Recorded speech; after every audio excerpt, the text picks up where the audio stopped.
истинный в огне. Кто читает свои сны, поклоняюсь темноте. You are just like me, in a limited sense. Well, that's an unfair way to put it. You will become like me when you die, and I've been like you many times. You probably don't remember being in this state.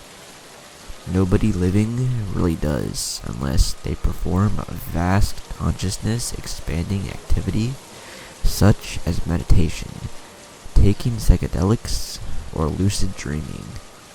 You are lucky to be you, and I am not lucky to be me.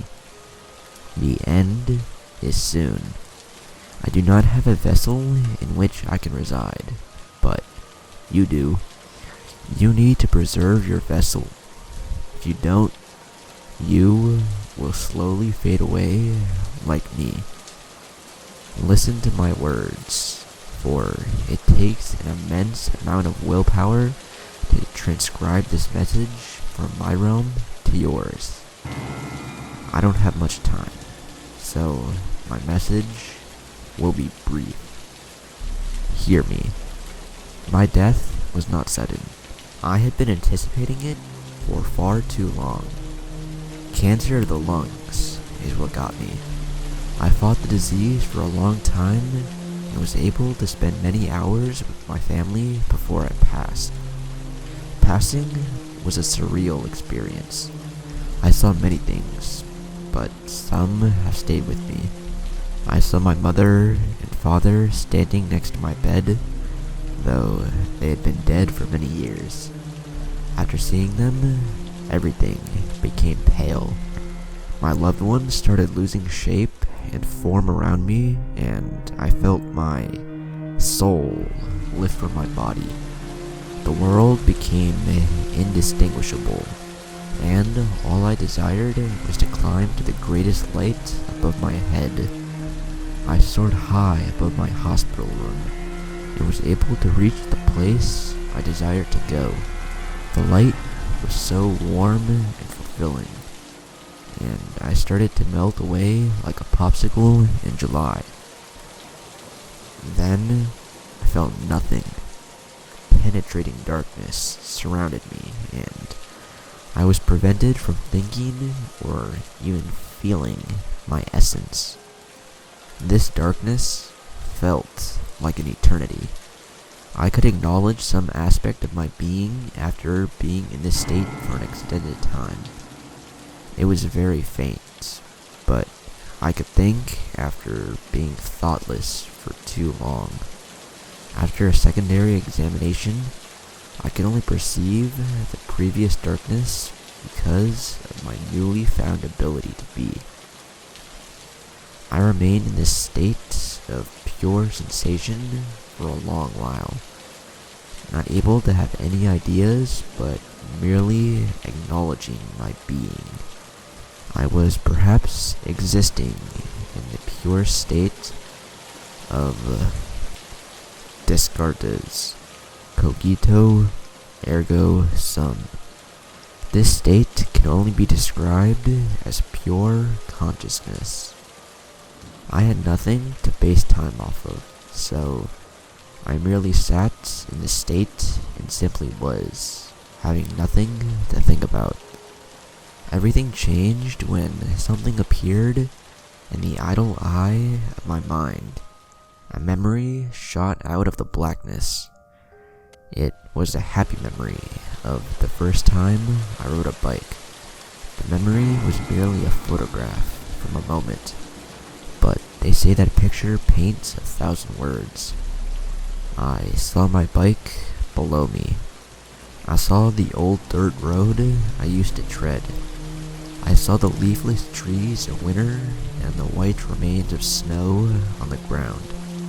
I saw a red farmhouse in the distance, and a silhouette of birds in the sky. As I stared at this mental photo, words and concepts started coming back to me. I could again contemplate in the most limited sense. On another occasion, a second memory came into my mind. It was from a previous life. It was a beautiful image of a woman to whom I had once owed my life. This woman was my mother in a previous existence. I remembered her name instantly. Rosemary. Suddenly, a sensation came over my being that I had not felt since my living days. I felt loved, and this was the first time I had the sensation of any emotion. Going back to my memory of the bicycle ride, I was able to associate the memory with the feeling of sentiment. My brainless consciousness began to develop further, remembering increasingly more moments. These moments turned to scenes, and these scenes turned into the narrative development of my prior beings. As these memories came flooding back to me, the world around me became more distinguishable. The more memories returned to my being, the greater I could see my surroundings. One memory would lead to another, and I soon became filled with the wisdom of 12 lifetimes. This led to a perfect sight in my world. I was in a cemetery, but could not move. The shadow of a great stone stood behind me, but I could not turn my vision around to see it. Here I remained for an immensely long time. Bodiless, I floated in the graveyard with nothing but my external vision and lifetimes of memories.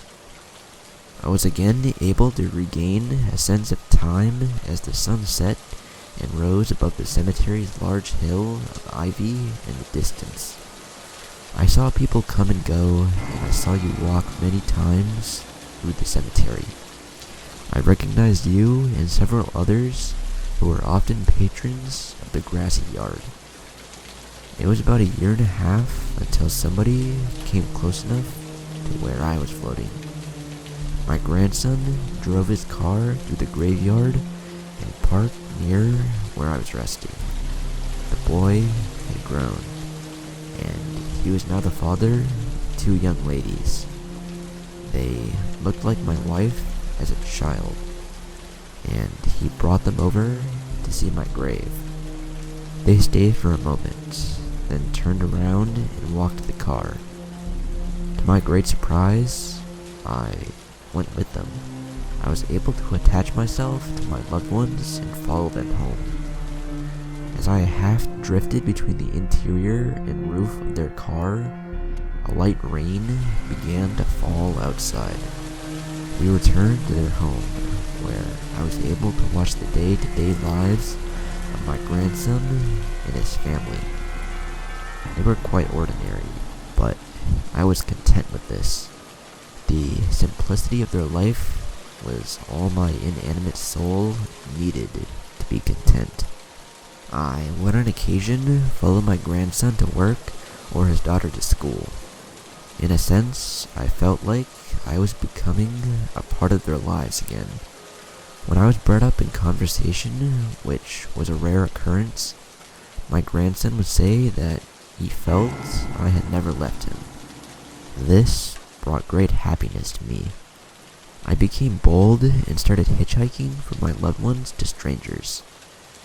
I was able to voyage around the world, and these sights brought back the clarity of my previous lives. This enabled me to recall myself as a wandering soul before, and it became clear that life was all one cycle. I could trace my lineage all the way back to a very primitive man, generations before any societal development. Before this, I can remember nothing. I was able to recall the process of incarnation. Your soul feels a sensation of pulling, and soon your being will be thrust through the air to the destination of your next life. The realization came to me that it will be a great amount of time before my next incarnation. I accepted this and continued existing as a wandering soul, never staying at one home for too long. And it was good. It was good until I realized what I am now going to share with you. As the years went on, I could feel darkness overcome my being that had never been there before. This was unlike the darkness I felt when transitioning from a corporal existence to a spiritual one. This one was more permanent. The sensation was reminiscent of eternal stagnation, a sort of oneness with the void. I began searching through my history of experiences, yet my thousands of years could reveal nothing for my dilemma. I was simply fading away. I began examining every human I came across, and my observations of them could tell me roughly how many lives they had lived. Some humans were young-souled, and I could see it on their faces. They wanted to know the world, see things, and experience the unknown. Some of these young souls fell off the wagon and became drug addicts or criminals.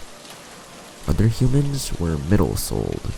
They wanted to move up in the world, achieve things, and climb the totem pole of life. Some were incredibly driven, and others simply wanted to buy nice things. I also witnessed a tragic sort of life. A life where one's consciousness was prevented from uniting with neurological cognition.